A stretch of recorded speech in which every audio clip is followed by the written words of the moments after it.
Bonsoir à tous et merci de suivre 52 sur la RTB, votre émission de grand reportage sur la télévision de Burkina. Ce soir, zoom sur l'accaparement des terres destinées à l'agriculture ou à la production. Le phénomène prend de l'ampleur au point où des familles entières se retrouvent sans terres agricoles après avoir tout vendu.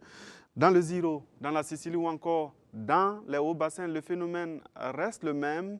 La terre n'appartient plus aux autochtones. Le foncier rural acquis la terre, c'est le grand reportage que nous propose Draman Guéné.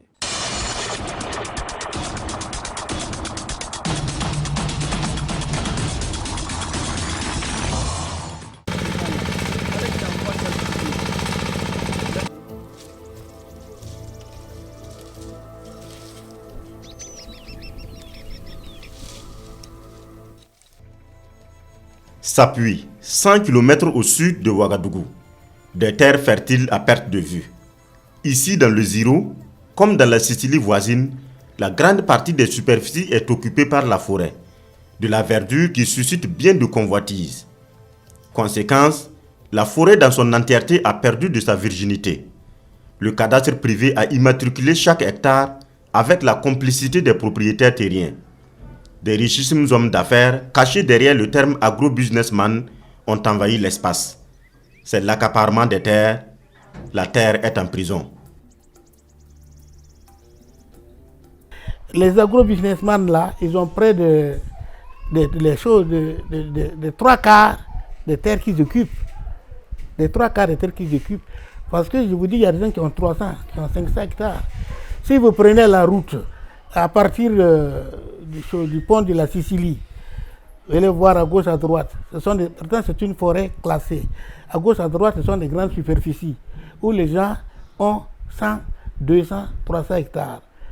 C'est pourquoi je dis, c'est des esprits malins, c'est des esprits futuristes, où peut-être dans 50 ans, il va pouvoir un jour se retrouver ici pour faire quelque chose. Mais en attendant, absolument pas. Ici comme ailleurs au Burkina, près de 80% de la population est dans l'agriculture. Une population en pleine croissance démographique, impliquant un besoin accru en terre. Pourtant, les nouveaux acquéreurs, eux, se donnent le temps de mettre en valeur leurs grandes propriétés. Alors pour l'heure, c'est la jachère technique pour la grande partie des terres acquises. C'est une bombe atomique aujourd'hui qui est là, et que le jour ça va se déclencher, tout le pays va subir à ce coup. C'est la guerre que le gouvernement qui était cherché poser. C'est le jour qu'on va quitter qu'on ne connaît pas, mais ça va venir. Puis, parce que je suis un enfant, comme 5 ans, elle arrive 20 ans, et puis elle a moyen. Et puis il y a quelqu'un qui venait prendre son sang de son papa vendait. Et puis lui aussi il a de la force. Celui qui vendait là, lui aussi il n'est pas là. Laissez leurs enfants. Et puis leurs enfants là n'ont pas moyen. C'est comment qu'il va venir? Celui qui est moyen là va venir tirer leur champ. C'est vos papas qui vendaient le champ de mon papa. Je prends vos propos là. Ça va venir quoi? Les gens ont outrepassé les limites pour vendre. Ça serait même une poudrière. Parce que quand on prend le Ziro, une partie des terres qui ont été vendues empiètent sur le territoire du Naouri. Dans ces zones, l'agriculture occupe la quasi-totalité de la population. Difficile de comprendre cette spéculation faite sur la terre, seule source de revenus pour les paysans. La terre de leurs ancêtres, bradée pour une moto ou même un poste radio.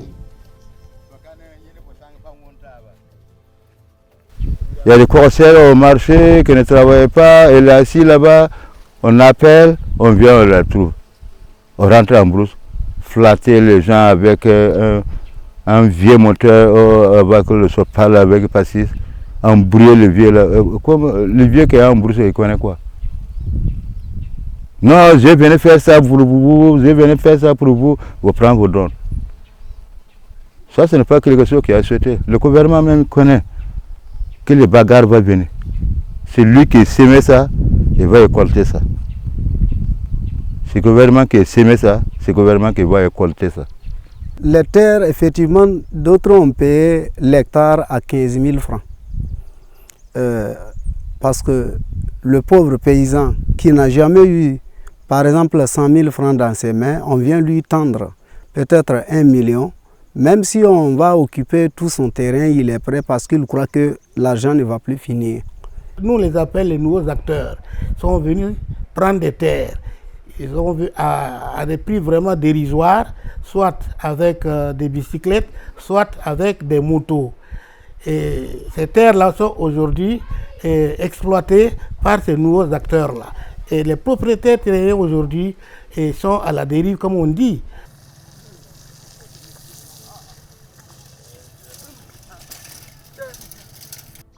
C'est pour l'intérêt collectif que des hectares sont cédés. Là, les promesses des Richards sont irrésistibles. Il peut proposer un barrage au village ou un retenu d'eau au village et même proposer même qu'il va employer des jeunes, peut-être une dizaine comme ça. Mais à la fin, aujourd'hui, nous sommes confrontés vraiment à des problèmes seulement parce qu'aucun engagement n'a été respecté.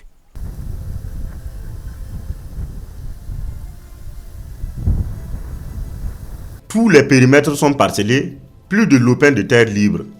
Des agriculteurs ont tout vendu et se retrouvent aujourd'hui sans le dernier mètre carré.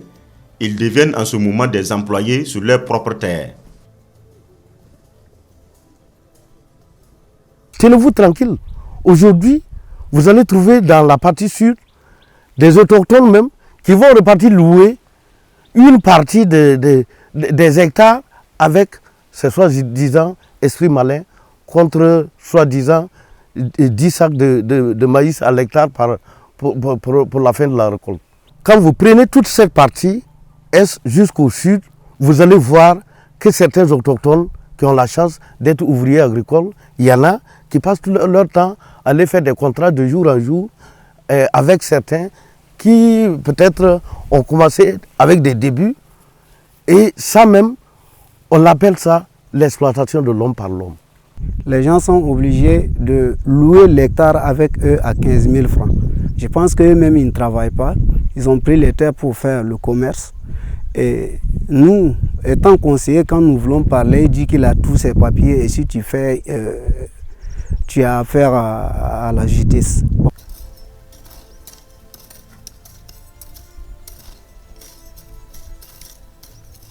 Geswende Nama est à s'appuyer. En 2006, ses parents n'ont pas résisté face à l'argent. Toute la terre familiale est vendue à 10 000 francs l'hectare à un haut cadre de l'administration.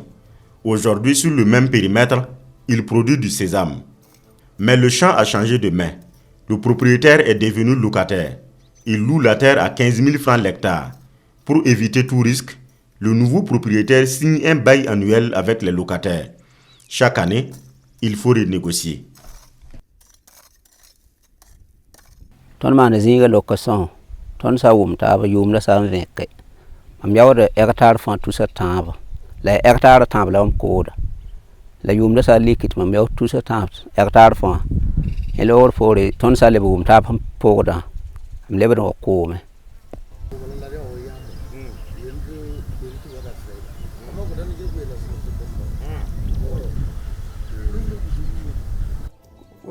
Niangao, le chef de lieu dans la commune de Kassou, lui refuse ce contrat qu'il trouve avilissant. Il était en aventure en Côte d'Ivoire quand ses parents ont vendu la terre royale 105 hectares. Revenu au Bercail pour son intronisation, il porte le bonnet, mais le nouveau chef doit régner sur une terre étrangère.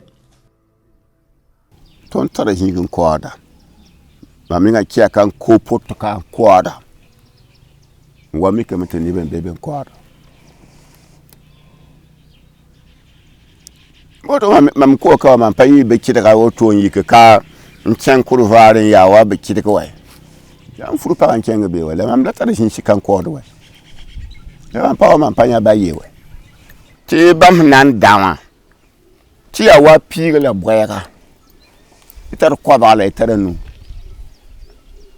an kira tutun ba ka shi itar ko ba la itar nu ti a boyaka la wa pi le ba konyanda ana man mam kima kore man pa jindi yarina fo na ma jini fo tenga poko te fo wana bon jindi te fo bon se te ko fo jinga te fo yiken dikena ban nan 15 gendarmerie le ben dikena ban nan 15 tishi il kan an zabdama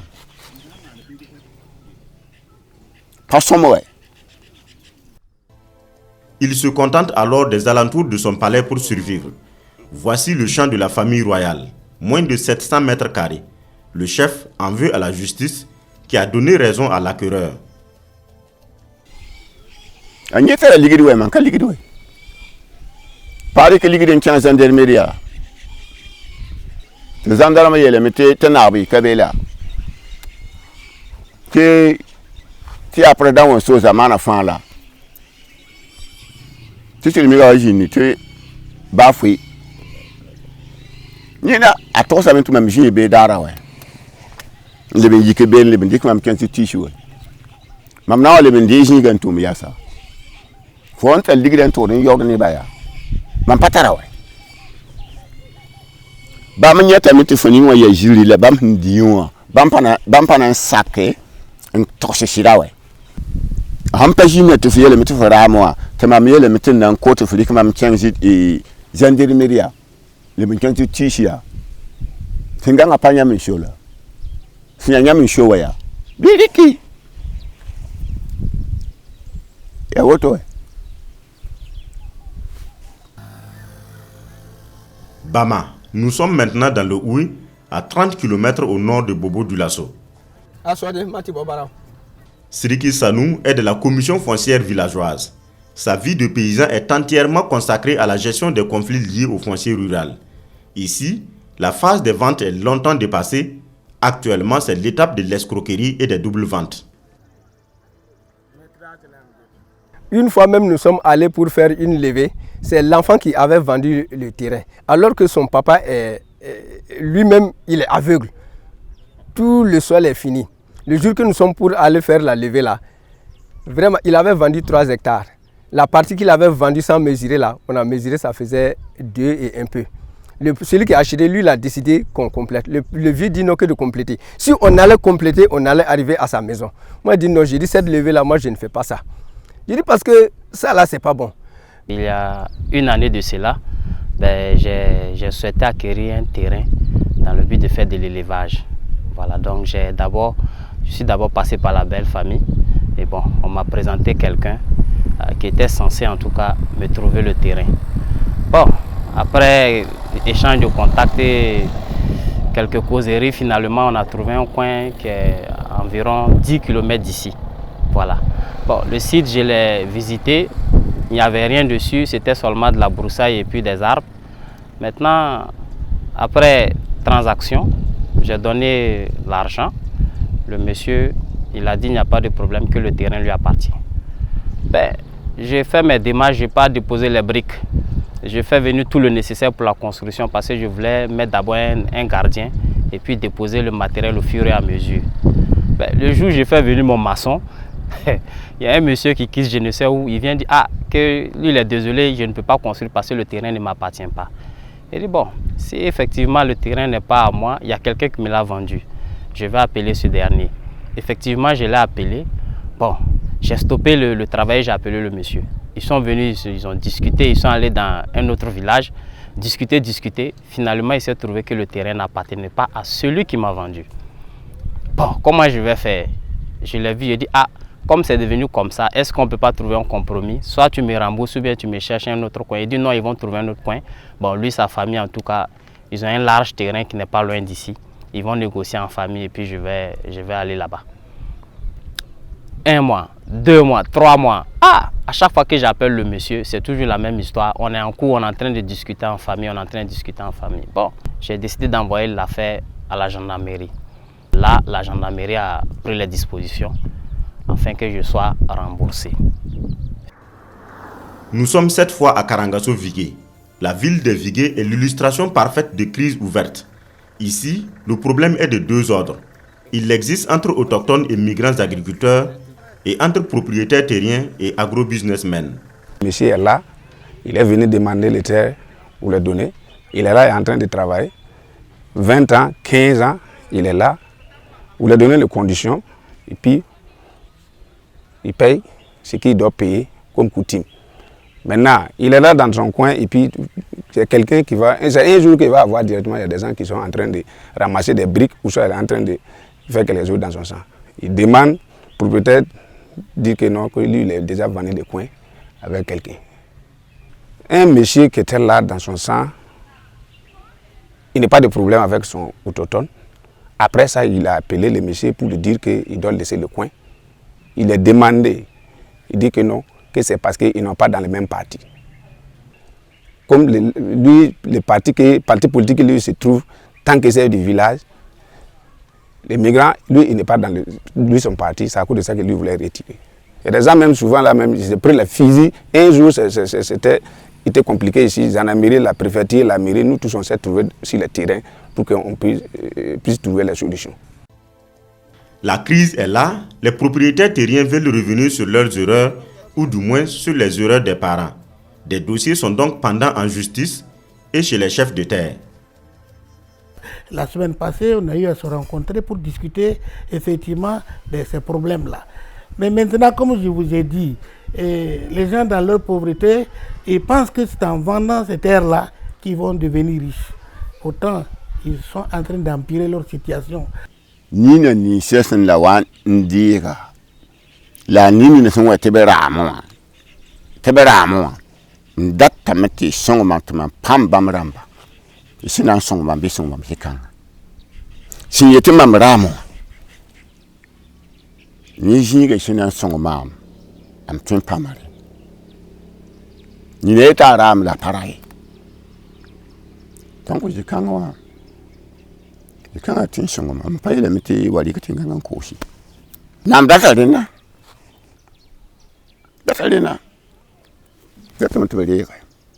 Il n'y a pas 3 semaines où les populations ont failli se rentrer dedans au quotidien. Tout de suite, on s'est arrêté. J'étais déjà avec des producteurs qui me posaient leurs problèmes. Ils ont pris leur terrain ici. Un tel est venu les déguerpir. Ils sont venus prendre ici. Un tel menace que non, ils n'ont qu'à déguerpir. Au quotidien, tous les jours que Dieu fait, c'est sensibiliser cette population, Même la solution à l'africaine n'est pas exclue. Les paysans tiennent à leurs terres pour lesquelles ils ont pourtant empoché des milliers de francs CFA. Ils crient à l'arnaque, à l'expropriation. Celui qui a acheté 1 km², diminuer la moitié, donner celui qui a vendu, et puis il ne connaît pas les valeurs de terrain là, donner sur leurs enfants. Ou bien s'il y a son petit frère qui est là, enlever les 50 hectares là, te donne. En ce moment, il n'y a plus de bagarre. Mais tu viens avec 10 000 francs, 1 million, prends 1 km², puis tu dis que tu as acheté là. Tu peux acheter, mais tu ne travailles pas là-bas. Comment? Hein? Comment? Ah, on va attendre voir. Tu vas acheter maintenant, tu ne travailles pas là-bas. Vous allez faire WAC? Non, j'ai dit que tu vas acheter maintenant, tu ne travailles pas là-bas. Je ne dis pas WAC. La terre là, ça appartient à qui? Et que celui qui vient pour travailler là-bas, et qui tue le poulet de terre là. Hein? C'est lui qui tue. Tu connais comment on fait, puis la pluie vient, et puis le travail. Ah. C'est pas moi que je fais, mais c'est toi-même qui vas fuir. Si tu ne fuis pas, tu vas revenir en gré là-bas, et puis d'autres vont travailler. Si la force pour rester ne mourit pas, on va voir. Barrage de Lou, commune de Sapuy. Ici, toutes les terres ou presque ont été rachetées et sont en pleine exploitation. Pour preuve, des vergers d'arbres fruitiers sur plusieurs kilomètres. Malheureusement, le cas de Lou est bien isolé. La plupart des périmètres achetés sont sous-exploités. Beaucoup d'acquéreurs même en prennent pour juste exploiter le bois. C'est la déforestation organisée. Mais qu'est-ce que certains font? c'est venu couper le bois et fuir laissé. Quand ce bois-là, en supervisant, ce bois devient sec, c'est un beau matin, les camions de bois viennent charger, ramener ça dans les grandes villes, vendre, c'est en ce moment, il va venir payer les ouvriers qu'il a pris pour faire le travail. Et il considère que c'est son terrain, depuis plus de 20 ans, il ne revient même plus là-dessus. Et donc, le phénomène, il est là.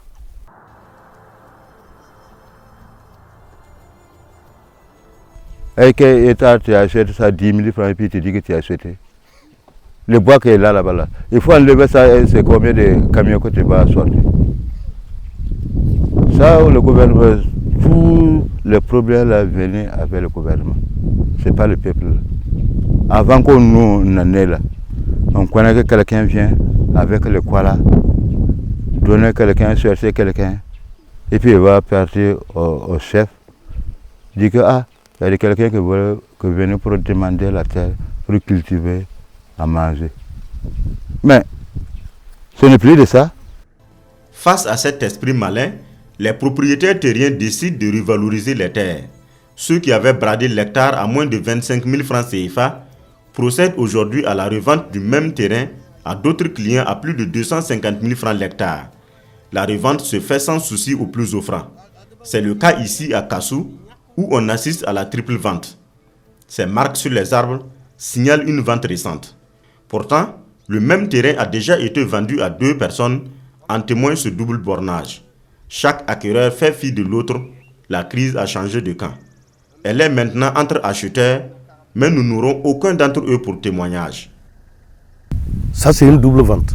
Mais vous allez voir que la même portion-là, il y a quelqu'un qui l'avait acheté depuis 2000, qui n'est pas venu.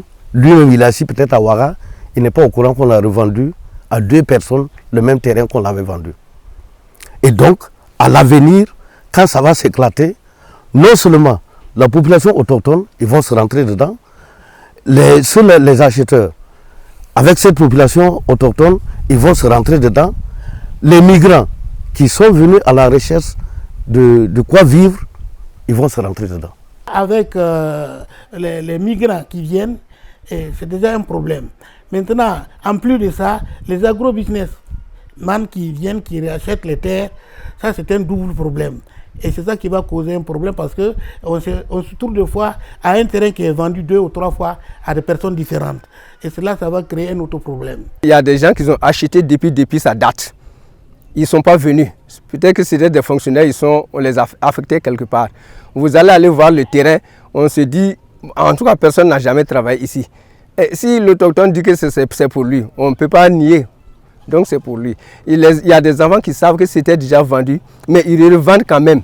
Après on trouve maintenant 2 ou 3 personnes qui se retrouvent sur le même coin. Donc maintenant ça devient un problème. Mais qui sont ces agro-businessmen? Certains sont connus, mais pour bien d'autres, aucun visage ne peut être mis sur un nom.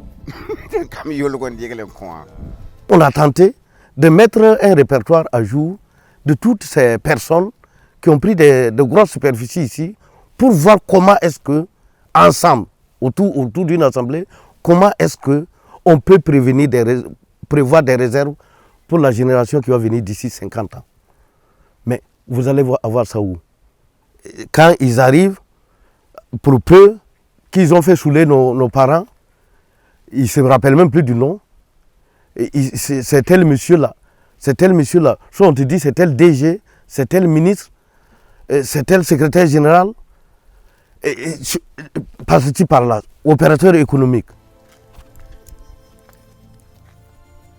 Le départ, c'est les ministres qui sont sortis, qui viennent quand même dans le village.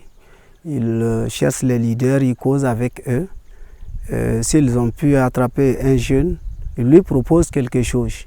Que s'il arrive à négocier ses parents pour qu'il gagne 100 hectares, lui, il fera ça, peut-être lui proposer une moto. À la fin, il va le donner. Il n'y a pas un cultivateur qui a acheté 1 km². C'est le gouvernement qui est parti à la terre, c'est le gouvernement qui a partagé ça.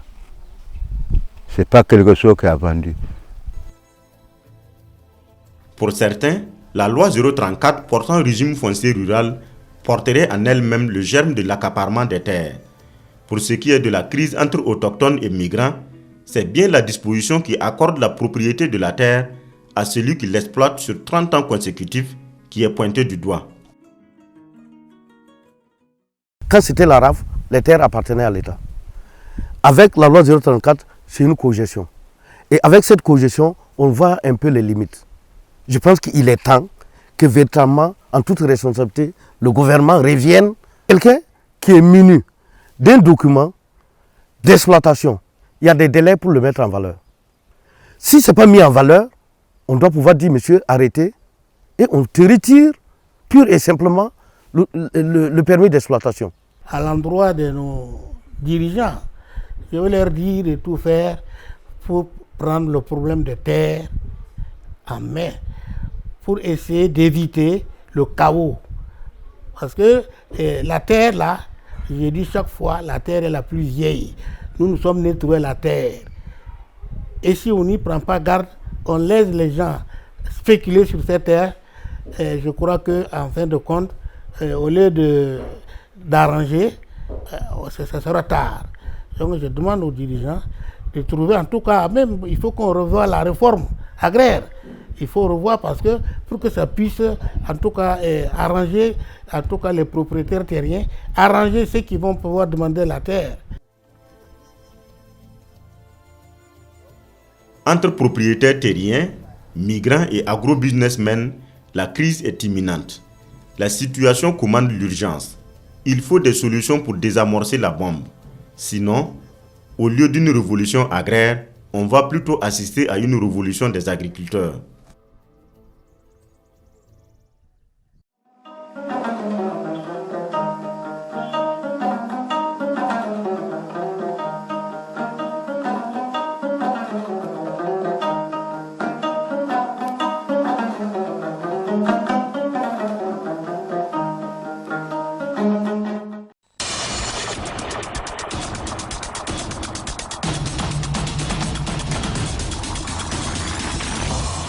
Guéné sur ce plateau pour évoquer son reportage.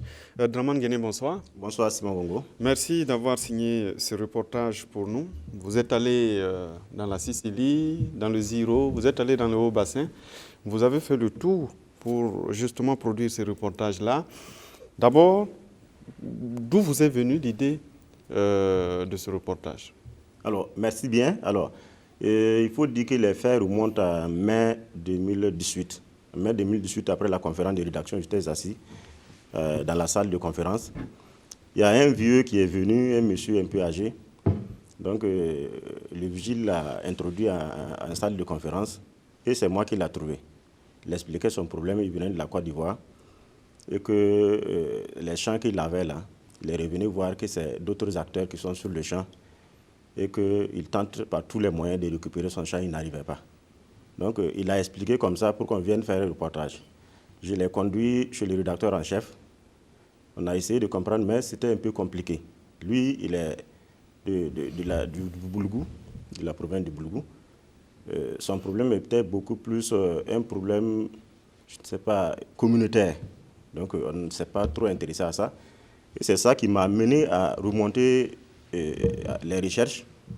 Et je suis tombé sur ce problème-là, qui est plus criard dans les zones qu'on a pu parcourir, le sud-ouest et le centre-ouest et le Haut-Bassin. Le Haut-Bassin. Voilà. Alors, et vous êtes allé rencontrer les producteurs que nous avons écoutés. Que disent-ils? Qu'est-ce qu'ils ressentent à l'heure actuelle? Des frustrations? C'est quoi exactement vous avez senti, vous qui étiez en contact avec eux? En tout cas, actuellement, c'est la consternation, c'est la frustration. Parce qu'il faut le dire, hein, ce n'est pas un phénomène qui date d'aujourd'hui. Alors, la plupart des paysans qui sont là actuellement n'ont pas participé à la vente de leurs terres. Donc, ils ont constaté aujourd'hui, ils sont contraints de vivre avec. Donc, c'est de la consternation, chacun est remonté. Comme vous voyez dans le reportage, il y en a même qui procèdent même à des reventes parce qu'ils trouvent que c'était quand même bradé. Non seulement ils n'ont plus leur terre, ils n'ont pas l'argent, Donc ils profitent encore, ils revendent parce que les acteurs ne sont pas encore là.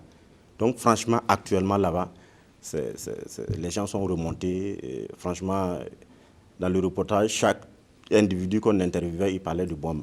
Alors, qui est-ce qu'ils accusent? Est-ce qu'ils sont remontés entre eux-mêmes? Parce qu'on a vu des familles, dans une famille, des frères qui vendent à l'insu de leurs propres frères.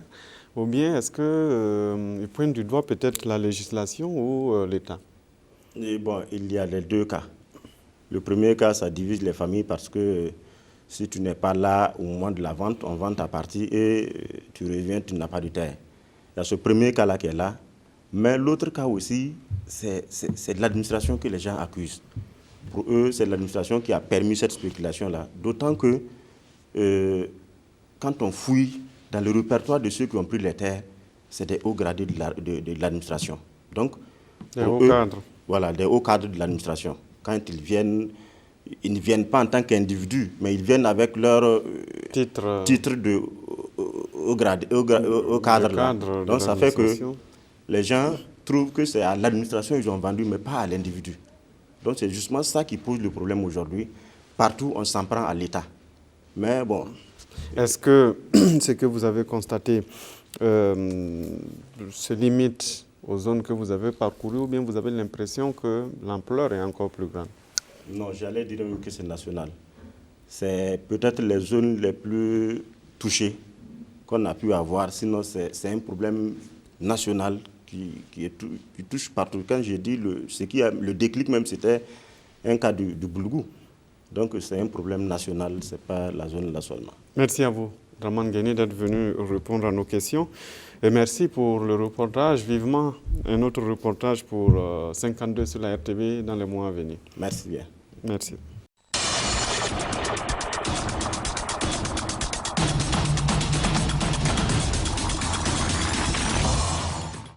Page entretien à présent. Et je reçois aujourd'hui M. Blaise Yoda, directeur de la législation et de la réglementation, de la sécurisation au ministère de l'Agriculture. Avec nous aussi M.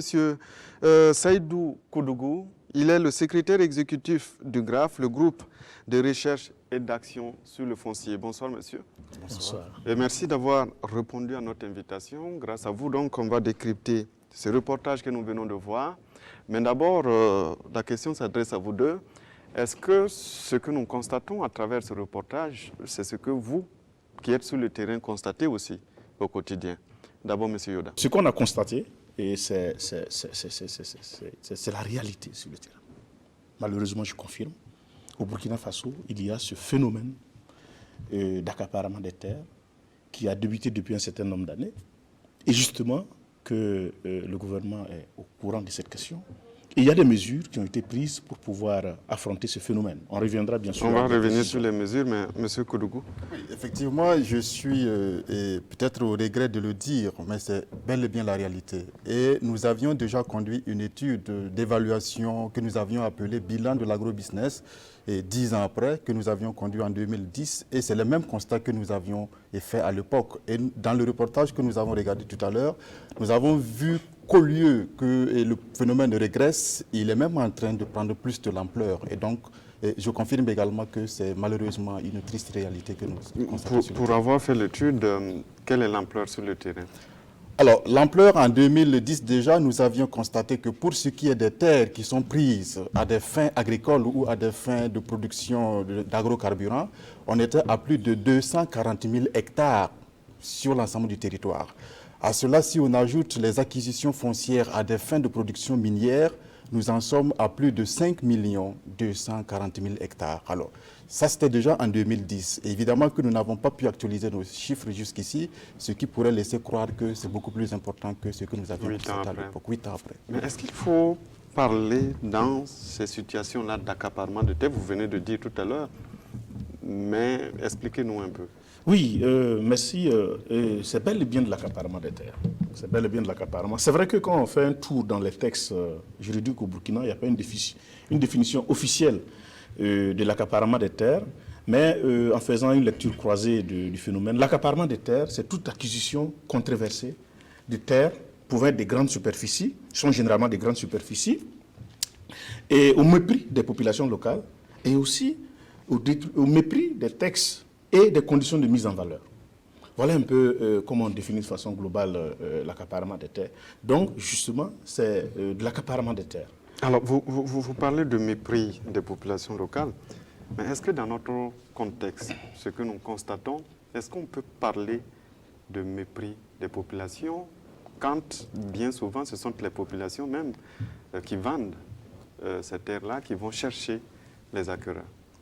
Alors, je voudrais peut-être dire à mon tour que et ce n'est pas forcément par rapport à la superficie de la terre qu'on parle d'accaparement de terre. Pour nous, et toute acquisition de terre, quelle que soit la superficie, même si elle est petite, même si elle est de 1 hectare, de 2 hectares, s'il n'y a pas eu de consentement préalable, éclairé, de celui qui cède, s'il n'y a pas eu au préalable une transparence, s'il n'y a pas de transparence dans le processus d'acquisition de la terre, nous considérons cela comme de l'accaparement de terre. Parce qu'ici, il n'y a pas de transparence, il nous n'y a pas de pensons consentement. que dans certains cas, il n'y a pas forcément eu consentement. Parce que, et vous avez vu dans le reportage, il y a des situations où ceux qui ont cédé dans des conditions et qui laissent à désirer, qui laissent douter de leur 10 000 francs l'hectare. Je ne pense pas que quelqu'un qui est préalablement éclairé, qui a un consentement, qui sait ce que et son acte va impliquer comme conséquence, et pour lui et pour les générations futures, accepte de céder 1 hectare à 10 000 francs.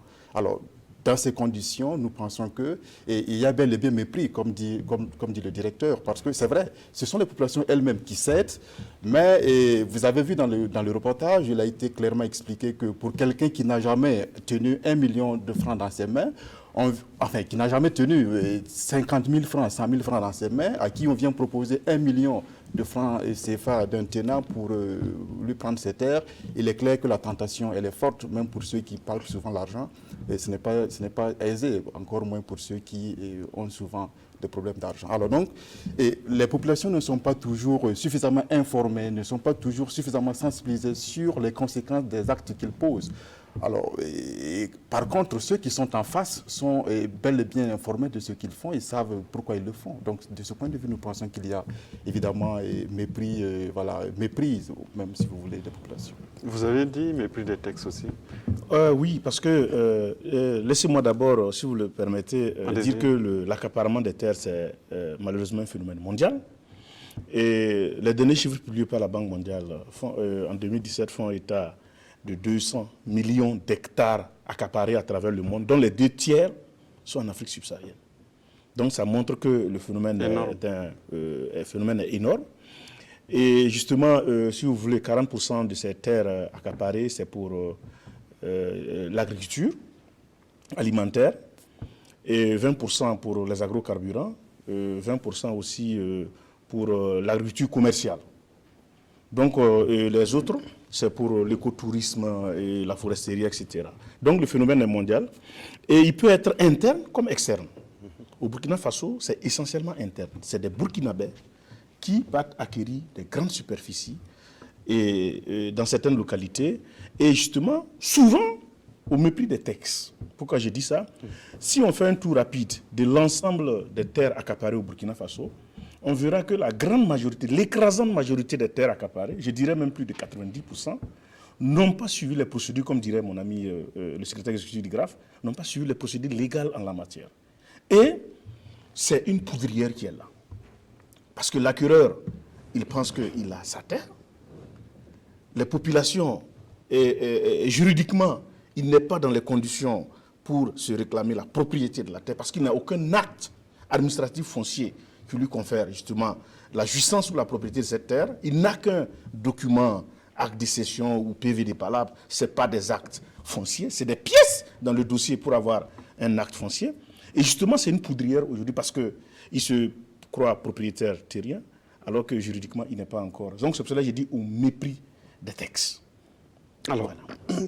Qu'est-ce qui explique cette tendance justement à accaparer, on va dire le mot, cette terre-là? Alors, si vous me permettez, je vais ajouter quelque chose à ce que le directeur a dit, et pour contextualiser un peu dans le cas du Burkina Faso. Vous savez, nous sommes un pays sahélien, en majorité agricole et d'élevage, n'est-ce pas?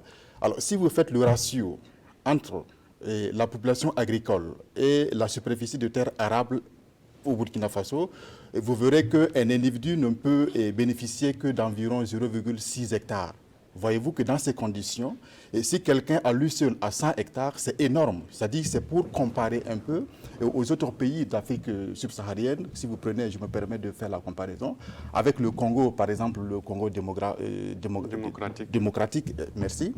Alors, où la superficie est plus importante, peut-être que 100 hectares n'a pas forcément le même impact que 100 hectares au Burkina Faso. Alors maintenant, pour revenir à la question, comment en est-on arrivé là?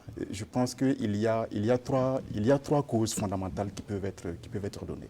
La première, c'est que ce qui est jusqu'ici appelé pudiquement agrobusiness a répondu est une réponse à un appel des autorités de ce pays qui, dans les années 90, à la fin des années 90, ont estimé que l'agriculture familiale n'était pas en mesure de nous assurer notre sécurité alimentaire, notre autosuffisance alimentaire. Et donc, les autorités de l'époque avaient fait un appel à de nouveaux types d'investisseurs fonciers, à de nouveaux acteurs fonciers, comme on les appelait à l'époque.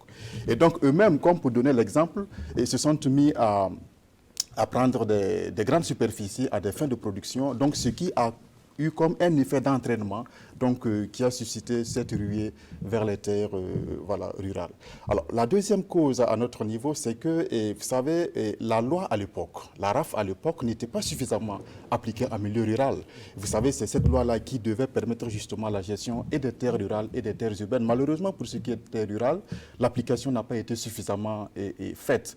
Alors, dans un contexte où, vous savez, les régimes fonciers sont donc restés prégnants si vous voulez, mais malheureusement aussi à ce niveau, on a constaté une sorte de dynamitage, n'est-ce pas, des centres de décision. Ce n'étaient plus les chefs coutumiers qui géraient à eux sur les terres. Vous avez eu l'émergence de nouveaux types de pouvoirs, par exemple les présidents CVD, les RAF à l'époque, les conseillers, etc. Donc il y a eu une multiplication des centres de décision au niveau des villages. Donc il y a eu un éclatement des centres de décision et de gestion de la question foncière. Donc cela a fragilisé énormément les régimes fonciers en milieu rural.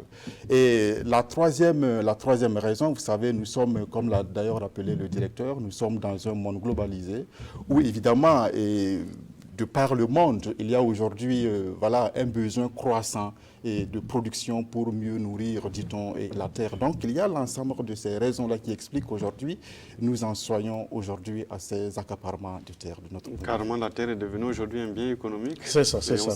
Pour compléter ce que M. Koudgou a dit, c'est vrai, les autorités, surtout au niveau des politiques agricoles, avaient estimé à un certain moment qu'il faudrait combiner les deux types d'agriculture pour arriver à une souveraineté alimentaire au Burkina Faso. L'agriculture familiale et l'agrobusiness. Voilà. L'agrobusiness, justement, il ne faut pas le confondre avec l'accaparement des terres. C'est le fait pervers, justement. Beaucoup de gens ont compris. Être agrobusinessman, c'est avoir des très grandes superficies et ne pas les exploiter. Acquérir des grandes superficies et ne pas les exploiter. Non. L'agrobusiness, c'est celui qui acquiert des superficies et qui les exploite. Quand vous acquérez des grandes superficies et que vous n'exploitez pas, vous êtes un spéculateur foncier. Et cela est combattu par les textes en vigueur. Je profite aussi pour dire que ce phénomène d'accaparement des terres, je disais tantôt que c'est un problème et que le gouvernement connaît très bien, parce que depuis les années 2000, le problème est revenu avec acuité à plusieurs reprises. Et le gouvernement, en 2006, a commandité une étude, l'étude de diagnostic de la situation foncière en milieu rural, pour voir en fait quel est le problème en milieu rural lié à la gestion du foncier rural.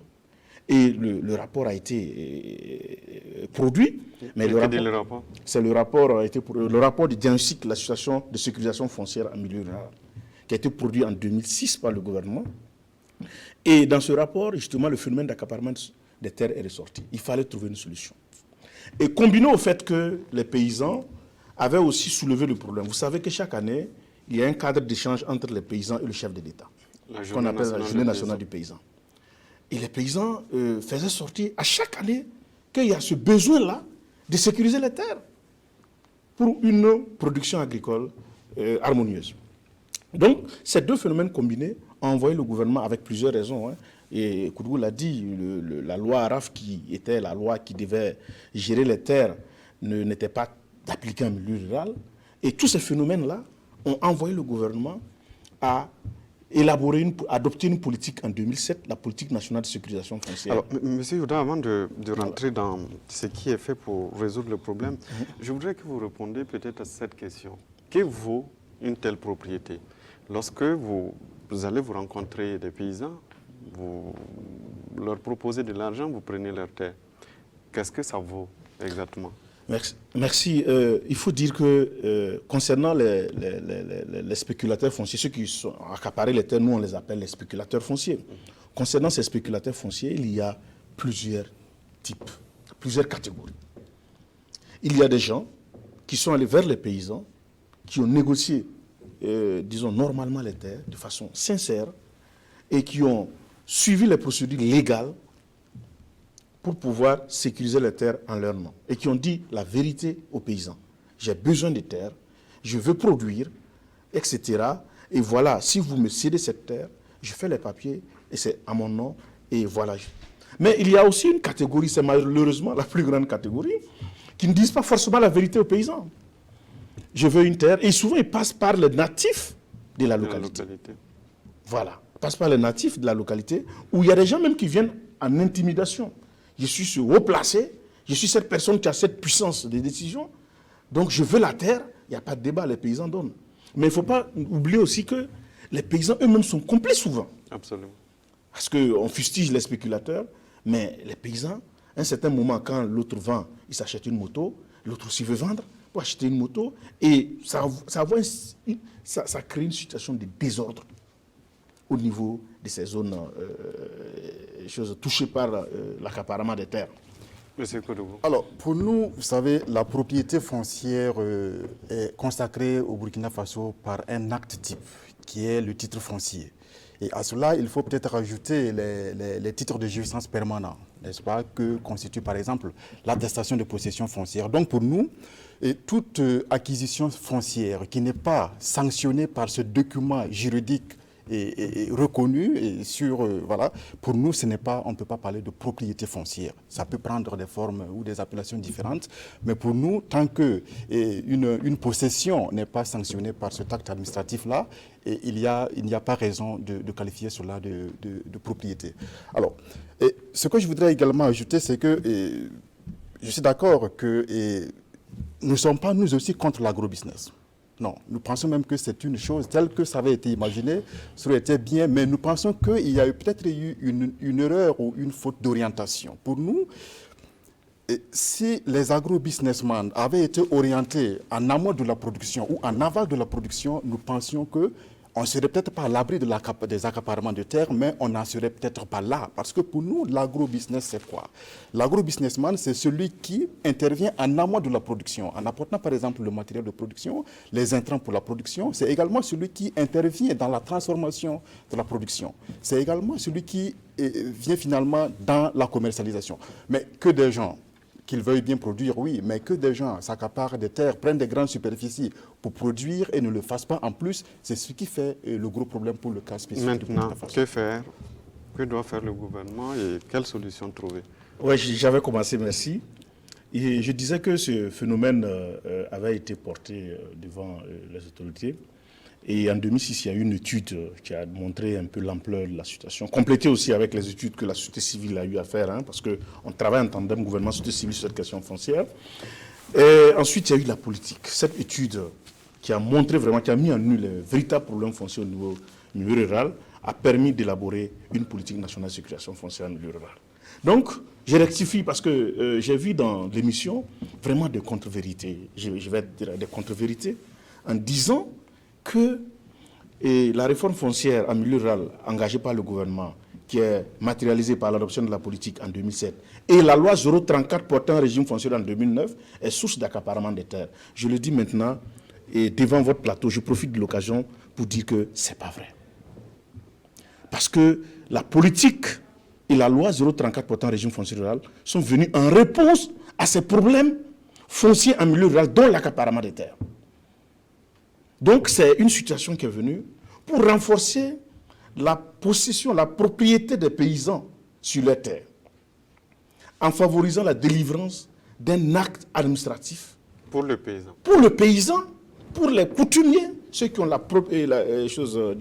la possession foncière coutumière sur les terres sont généralement les paysans, pour renforcer justement leur possession sur la terre, en délivrant un acte administratif appelé attestation de possession foncière. Ce qui ne se fait pas. Et encore, cette loi donne le pouvoir, c'est-à-dire transfère même la gestion du foncier aux collectivités, consacre le pouvoir de la collectivité dans la gestion foncière. Parce que cet acte administratif est délivré par le maire, toute l'instruction est faite par le service du maire, et justement, un certain nombre de registres au niveau de la mairie enregistrent chaque acte délivré. Et une fois que l'acte est délivré, et sans justement cet acte, aucune transaction foncière n'est possible. C'est le début de toute transaction foncière en milieu rural.